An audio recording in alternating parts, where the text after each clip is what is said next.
Boa noite a todos. Obrigado. Estou feliz por vê-las.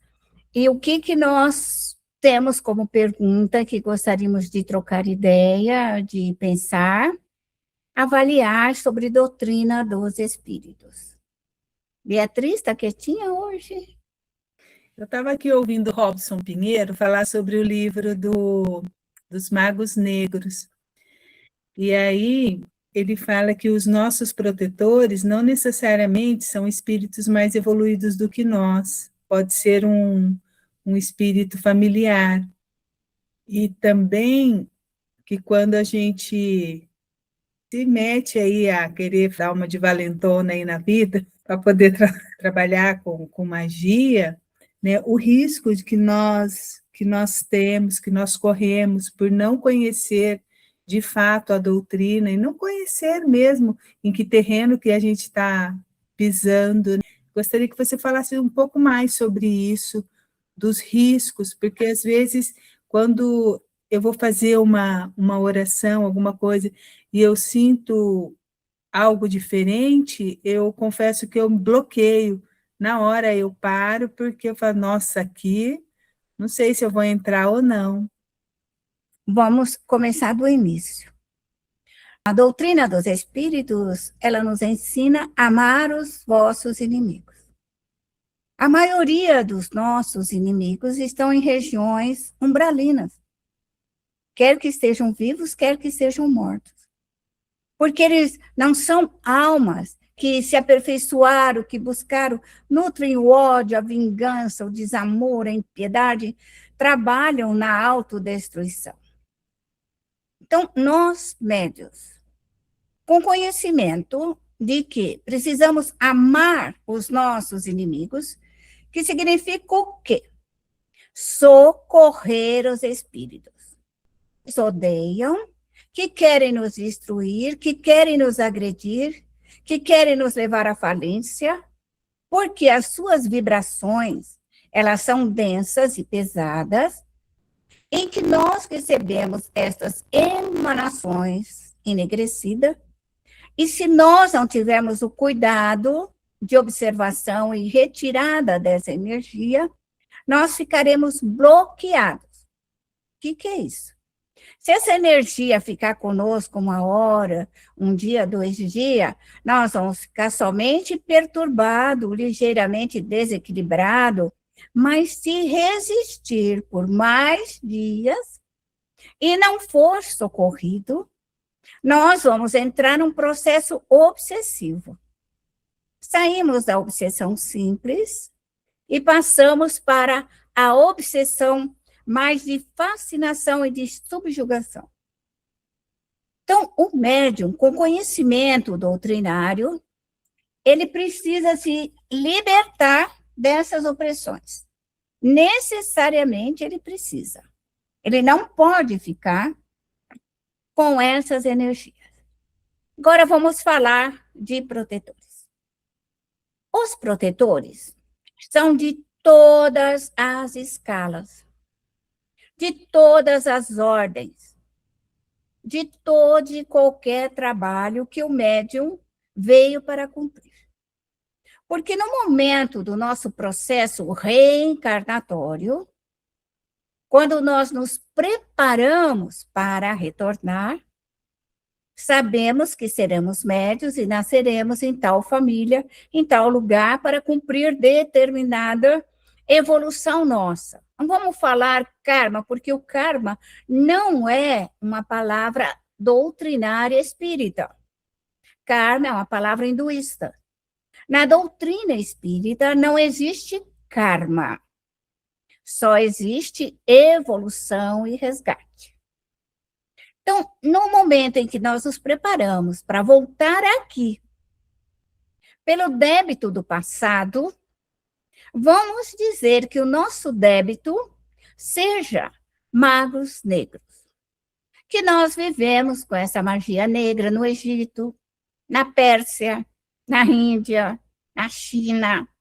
Porque se você lê a história antiga, você vai ver que só se fala de feitiço, de magia dos faraós e de tudo mais. Se você for no meio dos índios, eles vão falar de magia, de feitiçaria, tudo. Isso aí é comum na Índia, em qualquer lugar.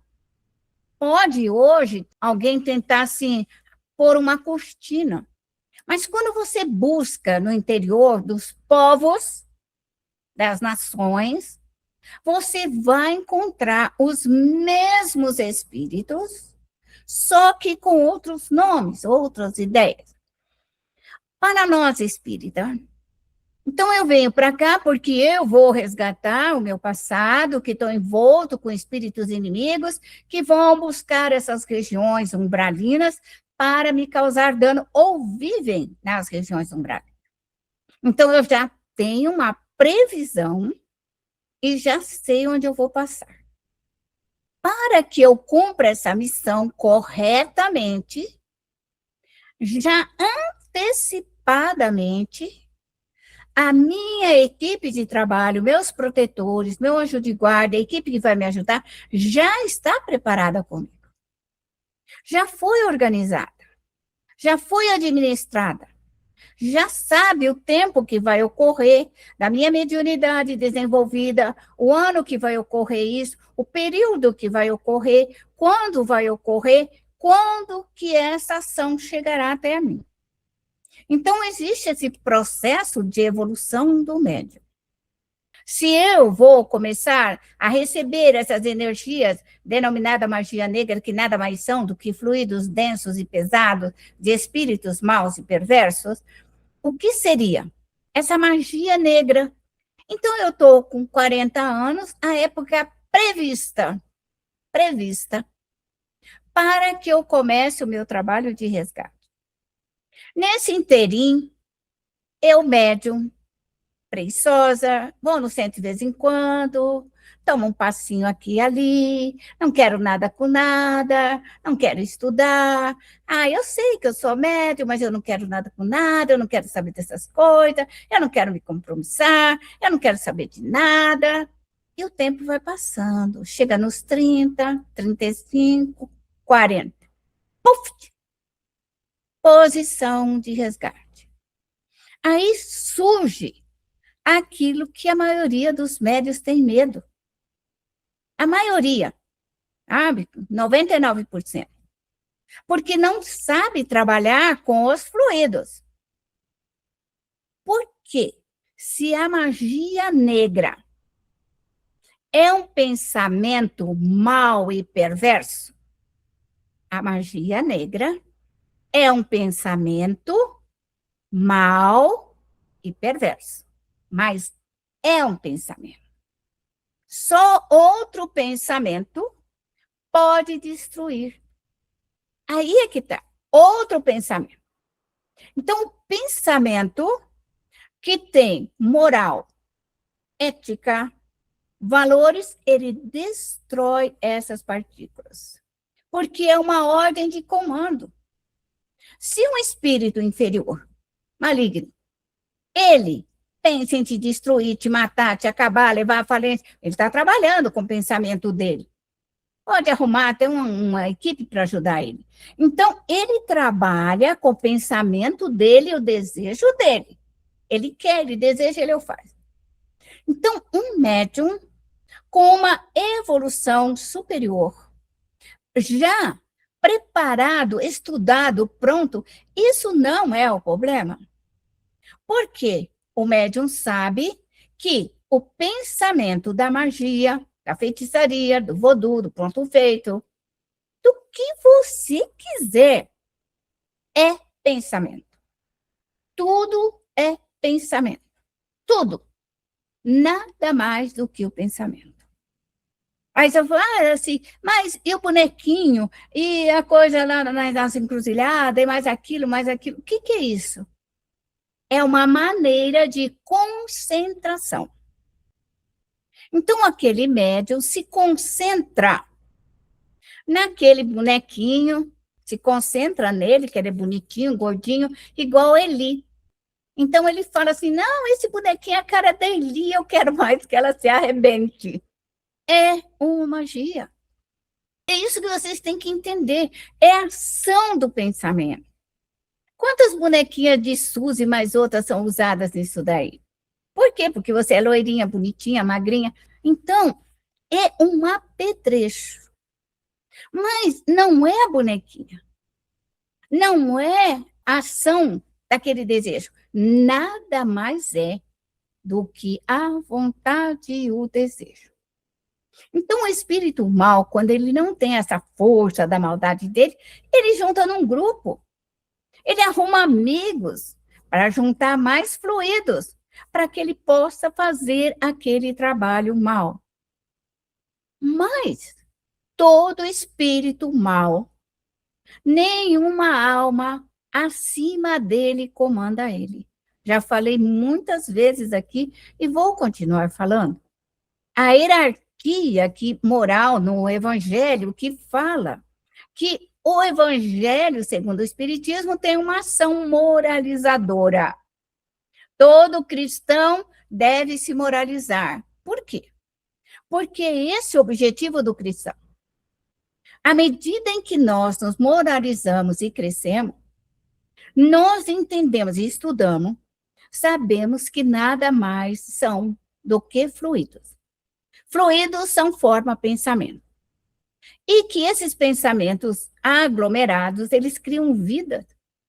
E eles ficam momentânea, não é uma vida definitiva, uma vida momentânea. Então, eles entram em ciclamento, ficam na nossa volta, vai no nosso carro, vai na geladeira, vai no liquidificador, vai no motor, eles explodem, esse fluido é como uma bolinha negativa. E aonde eles querem jogar, eles jogam, pronto. E aí? Faz a arte que eles querem fazer. Joga a bolinha negra, puf, puf, na cabeça de alguém. E aí? E aí você vai ficar? Alguém vai ficar jogando bolinha de gude na tua cabeça e vai ficar... Ai, ai, ai. E aí? Não vai fazer nada? Não vai se libertar da bolinha de gude? É isso que... Aquela bolinha de gude que o espírito manda para você, ou de ping-pong, nada mais é do que uma bolinha de fluidos. Se você tiver uma força moral e dizer exploda, ela vai explodir. Desintegra, ela vai desintegrar. Acaba com isso. Destrói, será destruída. É isso que você tem que entender, médium. Então, às vezes, nós falamos muito que médium precisa estudar e tem que estudar sempre na minha posição, eternamente. Nunca parem de estudar, de aprender aula, de pesquisar. Nunca, nunca, eternamente. Porque a gente esquece. 3 anos depois, não lembra mais do que foi estudado. Então, é eterno. Então, quando você estuda, você pega um livro, você pega o Evangelho, você pega a Gênese, você lembra de determinadas situações, te recorda na memória como você vai trabalhar. Então, os livros de Robson Pinheiro, eles são bastante claros. O Pai João de Aruanda explica tudo isso, sobre os apetrechos e tudo mais. Só que eles ainda têm uma dificuldade de explicar para o povo, porque eles não estudam. Não estudam fluidos. Não estudam, então fica por entre linhas. Porque é falta de estudo. Quando nós, espíritas, estudamos, nós compreendemos que nada mais é do que a ação do pensamento. E isso existe. Então, vários pesquisadores antigos pesquisaram a magia, pesquisaram a feitiçaria, usaram alguns médios para fazer pesquisa e conseguiram realizar. Por quê? Porque é o pensamento. Era o pensamento. Então, ele, o cientista, mandava os médios ali mentalizar tal coisa, destruir, ficar doente e tudo mais. Eles conseguiram êxito. Os pesquisadores, Alberto de Rochas, ele fazia transferência. Então, ele usava aquele fluido e transferia. Que para nós isso é um processo que nós não usamos esse termo transferência. Nós desmagnetizamos, retiramos, limpamos, higienizamos. Mas muitas religiões podem transferir para uma vela, para o bem ou para o mal. E o tempo que aquela vela estiver acesa é o tempo que está sendo usado para uma transferência. O mesmo vai ocorrer com os animais, com as frutas, com a comida, com leite, com pão, com agasalho, o que você quiser. Tudo que pertence na terra é um apetrecho. Seus cabelos são, sua roupa é, tudo é que é seu. Por quê? Contém o seu fluido. Então, quando nós, médios, recebemos esses impactos, nós temos que entender que nós precisamos nos libertar dele. E se eu não me libertar? Você vai falir. E se eu não conseguir? Você vai falir. Ah, eu vou procurar um excelente médium, ele vai lá para desmanchar. Você vai procurar. Ele pode fazer para você? Pode.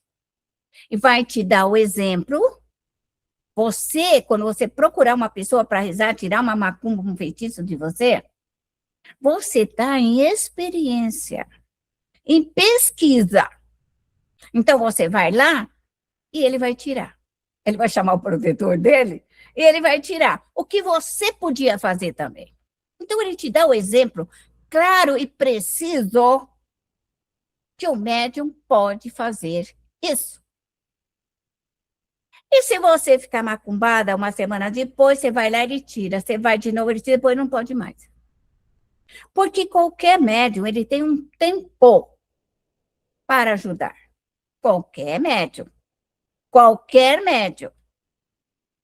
Estou falando de médium católico, umbandista, o que quiser, espírita.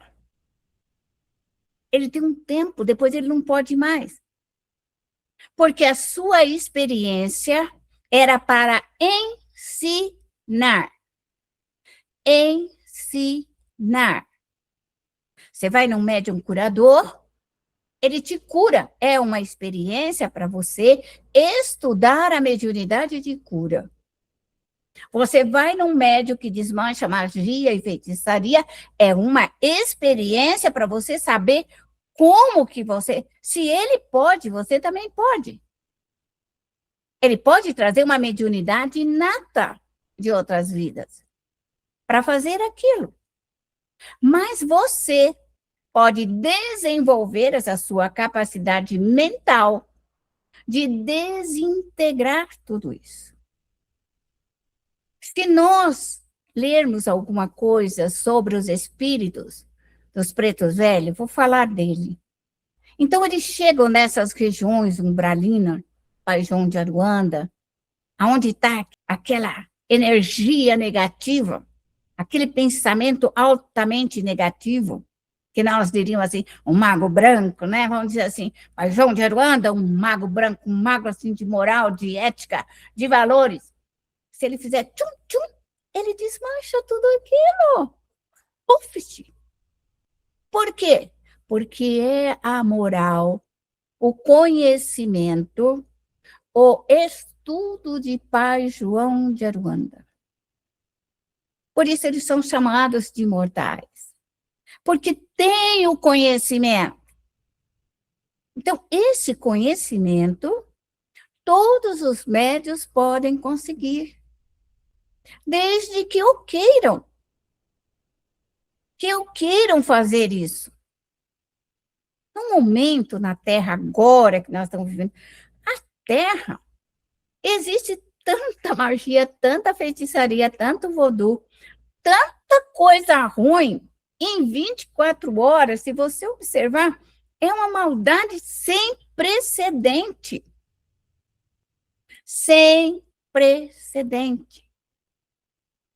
Hoje, a maldade o médium despreparado, o médium sem evangelho, o médium sem estudo, o médium interesseiro, reza para os outros roubar, ele reza para os outros passar droga, ele reza para ajudar a não ser preso, ele reza para as pessoas saírem da cadeia, ele reza para atrapalhar a justiça.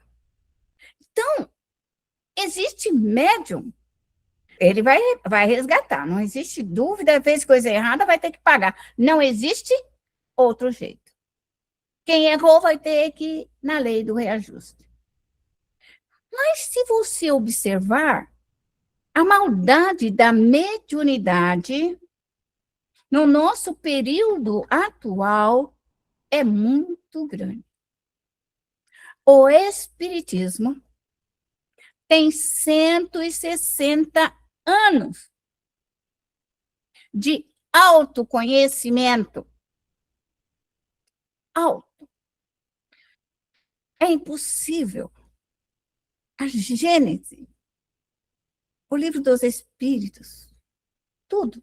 A obra básica, se ela fosse estudada com profundidade, nós, espíritos, estavam prontos para enfrentar esse momento de transição da Terra, esse momento de dor e de aflição da Terra. Mas nós, espíritas, ainda estamos parados. Não sabemos tirar nada. As vibrações estão no ar. As vibrações estão em todo lugar. Só que eu, médium, tenho que me preparar para cuidar de mim e da minha família. Hoje, eu digo, cuida de você e da sua família. Agora, um médium preparado pode cuidar de maneira planetária. Um médium. É porque eu falo para vocês cuidar da família. Mas um médium preparado, ele cuida de um grupo.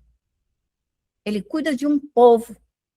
Ele cuida de um continente.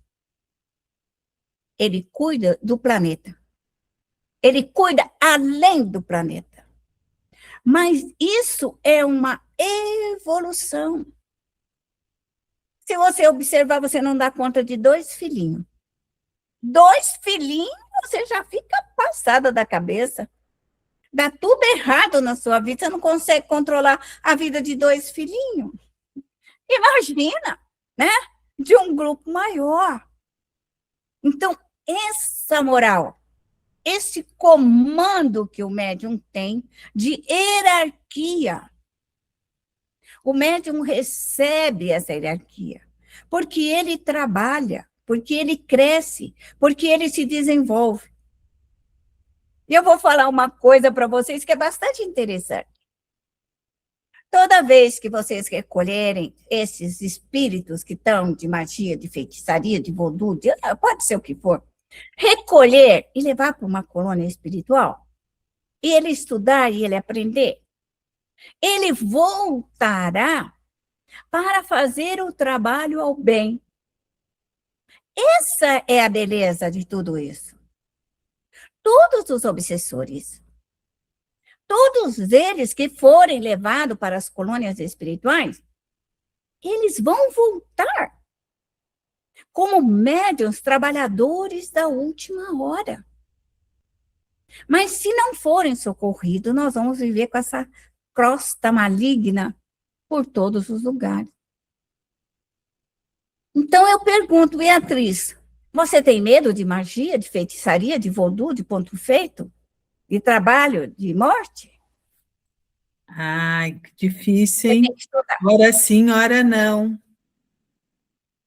Pois Ora é. sim, ora não. Tenho que estudar muito. Então, isso daí. O que é um ponto de morte? É uma pessoa que ela quer que você morra, porque ela achou que é mais fácil ela te matar.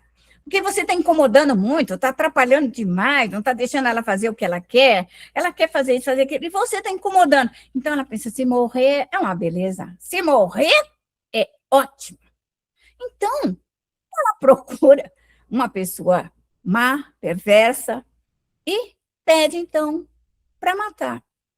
Os espíritos têm permissão para matar? Não, não, de maneira nenhuma. Mas pode conseguir? Pode, pode. Como? Você, muitas vezes, você já ficou tonta. Você dá aquele faniquito em você. Às vezes você vai no banheiro, você está andando em algum lugar, é em você. Então, se você estiver numa estrada e, e os espíritos jogar aquela bolinha em você, a tua cabeça, você pode sofrer um desastre. Por quê? Mas a culpa é do espírito ou é do médium? É do médium. Porque ele não orou para sair, ele não pediu proteção e ele ficou vulnerável. Porque ele não orou para sair e para voltar. Deus não permite. Mas nós não cuidamos de nós. E eu pergunto, vocês todo dia reza por vocês? Acordam de manhã? Pedem por você? Acordam de madrugada? Mas eu tenho a grata satisfação de ser acordada na madrugada. Dias me acordo de madrugada para me rezar. Eu rezo de madrugada para mim, porque de dia eu tenho que trabalhar, tenho que dar aula, tenho que fazer isso, fazer. Então a madrugada é ótima, é um silêncio profundo, e eu acordo e eu rezo. Eu vou orar, eu vou pedir, até que eu consiga me libertar de tudo aquilo. Então, isso é disciplina, aprender a orar. À medida em que vocês crescerem, estudarem, compreenderem os fluidos, compreender que tudo é vontade. Tudo é a mente. A mente é tudo. Então, se vocês prepararem a sua mente para uma evolução, tudo que você pedir, você se liberta. Pergunta a Jussara. Araci, nesse contexto da senhora, essa falta de zelo, de proteção com a gente, nós entramos na categoria suicida, não? Olha, o suicida é uma prova. Às vezes, os espíritos suicidas ficam na mesma família. Não só reencarnam, como são obsessores. Então, eles atuam na família. Então, quando estão desencarnados, eles vêm com aquela ideia, eu quero morrer, eu vou me matar, eu vou me morrer, eu vou... Aí encontra um médium que não está preparado, não está organizado para socorrer o bendito do suicida. O médico fala, eu também quero morrer, eu também vou me matar, também vou... Quer dizer, aquilo que o espírito influi nele, ele também faz. Então, de ordem geral, os suicidas ficam próximo da família. E eles intervêm. Por isso que ocorre, às vezes, a família sucessivamente recorrendo ao suicídio. Então, quando vocês, médios, que já estão estudando e aprendendo, sugerir a ideia de suicídio, socorra imediatamente. Se uma criança falar para você, eu quero, você socorre na hora. Entra com a sua equipe de trabalho, sem dó e sem piedade, e recolhe o suicida. Se for um adolescente, fala, eu vou me matar. Você entra na hora, você não deixa para depois. Então, o médium, ele tem que ter essa capacidade de socorro imediato. Imediato. Médium não pode deixar para amanhã e não pode deixar para o outro vir resolver o problema dele. É ele que tem que solucionar o problema do seu lar. Então, suicídio, qualquer desastre. Médium que você tiver preparado, ajustada, você vai sentir que você está na estrada e o seu protetor vem assim, Jussara, devagar. Ou tem polícia na frente ou tem perigo. Já ocorreu com você? Qualquer médium tem isso. Fala assim, a polícia está fazendo cerco ali na frente. Diminui, que tem um problema lá na frente. Na hora, você tira o pé do acelerador e segura o teu carro. É na hora. Médium tem que ter essa percepção. E se os espíritos passarem ali e falarem, eu vou roubar essa casa? Aí ele passa, outro dia está ali. Fala, tem uma pessoa que está ali. Gente, vai lá, recolha todo esse povo ladrão. E recolha também o bendito do vivo que está ali, manda ele para uma escola. Esse é o trabalho ao bem. É libertar nós e libertar os outros. É isso que médium tem que fazer. Aí médium não vai falar assim, nossa, na minha casa tem gente preguiçosa, meu Deus, ninguém trabalha, ninguém... Gente, você é médium, por que não recolhe o raio dos benditos preguiçosos? Será que vocês vão ficar morando com os espíritos preguiçosos? Vão ficar na casa todo dia morando com eles? Ou vocês vão levar embora? É uma pergunta. Eu estou perguntando. Vai deixar? Vai deixar? Aí a família diz, minha família não quer nada com nada, minha família não quer saber de espiritismo, minha família é revoltada, não quer saber de mediunidade. Com quem que você está ligando? Inimigos do espiritismo, inimigos da mediunidade, inimigos do trabalho do bem. E qual é o seu trabalho? Recolher todo esse grupo nas colônias espirituais. É isso que é ser médium. Para um médium preparado, educado, com conhecimento, não existe o que ele não possa solucionar, porque ele veio preparado para isso. Há médios que adentram as regiões umbralinas. Adentro, você pode ter visto que nos livros de Robson Pinheiro, de André Luiz, e todos eles, todos, para fazer um socorro na região umbralina, eles precisam de um médium. Vocês já viram isso? Todos têm um médium encarnado, senão eles não fazem.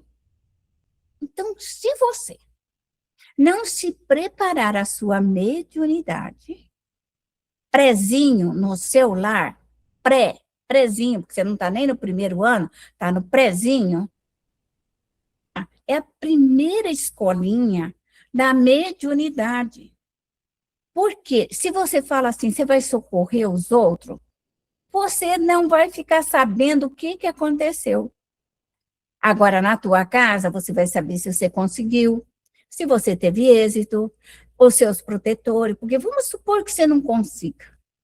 Aí você vai chegar aos seus protetores, vai falar, por que eu não consegui? O que aconteceu que eu não consegui tirar aquele espritinho da minha casa? Ele vai falar assim, poxa, Araci, mas que falta de fé. Você ficou esperando que eu fizesse? Quem tem que fazer é você, minha filha. Vai tirar. Porque as pessoas são simplórias assim, meu protetor, vai lá e tira. O protetor vai tirar? Não. Tecnicamente, não. Estou falando a verdade. Porque o protetor só vai tirar se você doar fluidos para socorrer os espíritos, para retirar os espíritos. Você é o doador. Então, você pode pedir para o protetor, o espírito está te incomodando, você fala, segura ele. Quarta-feira eu vou no centro, eu vou dar um jeito dele. Ou quinta-feira eu vou na reunião mediúnica e eu vou doutrinar esse espírito. Você pode. Você pode. Mas nenhum protetor vai fazer por você. Fazem em emergência, fazem em dificuldade, isso eles fazem. Se você se meter numa fria muito grande, aí eles vão te ajudar você a sair da fria. Mas não que eles vão solucionar tudo isso para você. Então, o correto é o médium aprender o máximo que ele puder. O máximo. Toda pesquisa é importante. Todo mal na sua vida é uma pesquisa. Toda maldade que aparece até você é uma pesquisa. É você que tem que tirar aquela maldade. É você. Isso é importante. Me fiz compreender? Entendeu, Jussara? Ainda tem dificuldade de magia? Alguém quer mais saber sobre magia, feitiçaria, vodu, ponto feito? É só questão de aprendizado. Porque os outros, eles são aventureiros. Às vezes você vai procurar um médium que às vezes ele não tem tanto conhecimento, mas ele é aventureiro. E ele pode fazer isso. Só que, pelo meu estudo, pela minha pesquisa, um médium que ele ultrapassar essas barreiras sem o conhecimento, ele não trabalha mais do que 7 anos. Ele não trabalha mais do que 7 anos. Ou ele se prepara, ou ele para. Por quê? Porque ele vai trabalhar e vai acumular essa energia junto com ele. Porque ele pode desmanchar o trabalho, só que ficou com ele. A casa dele, o lar dele, a família dele vai sofrer consequências. Esse que é o erro. Então, a pessoa vai lá e desmancha uma magia de uma pessoa. Ela desmancha 10. Só que aquele problema veio para ele e ele não tirou. Esse é o problema. Então, vem um trabalho, 2, 3, 5. Ele não aguenta, ele para. Ele para, porque ele fica sobrecarregado. Se ele está pensando que ele vai fazer caridade, eu vou ajudar os outros, Deus vai me ajudar. Pode esquecer, isso não existe. É você, se você se intrometeu, você tira. Essa que é a realidade. Então, quando eu falo para médios, aprendizes, não se mete na vida dos outros por essa precaução. Né? À medida que você crescer e a sua equipe estiver pronta, você estará pronto para fazer o serviço. Nossos protetores nos colocam em posição de trabalho. E você vai sentir o momento em que você for chamado, que subiu a sua hierarquia. Você cresceu. E você será chamada a desenvolver um novo trabalho. Então, isso é um crescimento do médium. E é para isso que nós estamos trabalhando e desenvolvendo o nosso trabalho. Espero que vocês, no futuro, não tenham medo de magia, mas não se metam aonde vocês não forem chamados. Não se envolvam com aquilo que você não pode, entendeu? Só faz aquilo que você pode. Aí, se você não sabe, você vira para o seu protetor e fala assim, meu protetor, eu posso fazer isso? Eu posso ajudar ele? Aí ele vai, não, você não pode. Aquele problema é da Eli e ela vai resolver sozinha. Você não se mete naquilo lá, você não tem nada a ver com o problema dela. Deixa ela que ela vai aprender. É assim que funciona. Agora, se eu quero alegre, feliz, saltitante, eu vou ajudar Eli porque Eli é minha amiguinha, pode sobrar para mim o problema da Eli, que eu, de muita boa vontade, fui ajudar e não autorizada. Não autorizada. Então, peça sempre, pergunta sempre, por seu protetor, se você pode. Agora, seus filhos, mãe, pai, você é responsável. Mãe, pai, filho, netos, bisnetos, você é responsável pelo teu lar, você é responsável pelo teu lar. Seja guerreira pelo teu lar. Guerreia pelos teus filhos. Vai à luta. Não deixe ninguém destruir o teu lar. Nem a tua família, nem os teus filhos, nem os teus entes queridos. E socorra todos os seus obsessores. E você vai ser feliz. Com certeza absoluta.